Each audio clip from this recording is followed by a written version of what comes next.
65% of the world's population lives in the Asia-Pacific region. Asia has some of the fastest growing economies in the world, but poverty remains a concern in the region. Some 830 million Asians continue to live in conditions of abject poverty. The forces of globalization and rapid technological development may have increased economic growth for some, but not for the majority. The so-called global war on terror has in fact contributed to more violence and suffering of the marginalized people. War and growing violence have particularly affected women. Migration of labor and exploitative working conditions prevail. Indigenous people are losing their cultural identities, land, seas, and resources. The trafficking of women and children is growing. Domestic violence among traditional and modern societies prevails. HIV, AIDS, and other chronic diseases continue to plague the region. Low literacy levels and the lack of literate home environments are widespread. Children are undernourished and there is an alarmingly low life expectancy rate. Globally, an estimated 115.4 million school-aged children are out of school, of which 56% are girls. The Asia-Pacific region accounts for about 46% of this alarming figure. Less than 10% of children and youth have access to any form of education.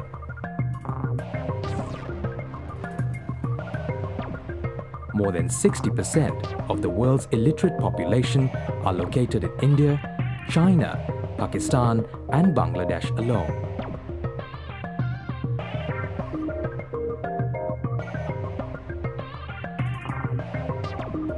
It is estimated that there are 862 million illiterate adults, 2/3 of which are women. The majority of adults with disabilities have no access to education at all. The information technology revolution has caused a sharp divide between those who have access to knowledge and those who do not. Public or government schools still lack basic physical amenities. Teachers are underpaid and overburdened with non-teaching duties. Students are not encouraged to think critically, and in fact, many schools are intolerant to diversity. Governments allocate very little for education. South Asia spends about $14 per capita on education, roughly less than 3.5% of the GNP. India, for instance, allocates only 145 Indian rupees, or a little more than $3 per learner per year in adult literacy programs. I first started to know ASPBAE and work with ASPBAE, I think we never thought of adult education as consisting of only literacy and just basic adult education as such. I think we were mindful of the various social issues, social factors, social environments that would affect adults' education and adults' access to education. The unique character of ASPBAE is that it is a living organization. It is a learning organization. And this is unique in the sense that we have other regional organizations working on AIDS education, adult education, and various other social issues. But it is not always that we see organizations that are thriving, that are living, that are focused on renewing itself and making sure that it is in touch with the time. So I think this is very unique to ASPBAE. The birth of ASPBAE. On 30th January 1964, 40 adult education practitioners gathered in Sydney, Australia.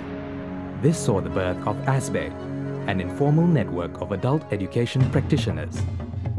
ASPBAE's role then was primarily to disseminate information on events and developments related to adult education.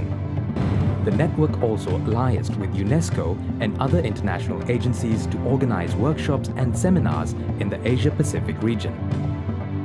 In the late 1970s, ASPBAE reorganized into a network of national-level adult education associations. They also facilitated its formation in countries that did not have any such associations. What was striking to us was that in ASPBAE, a region of enormous size and complexity and diversity, we somehow managed to create a strong, reasonably unified organisation that had some coherence, knew what it was trying to do.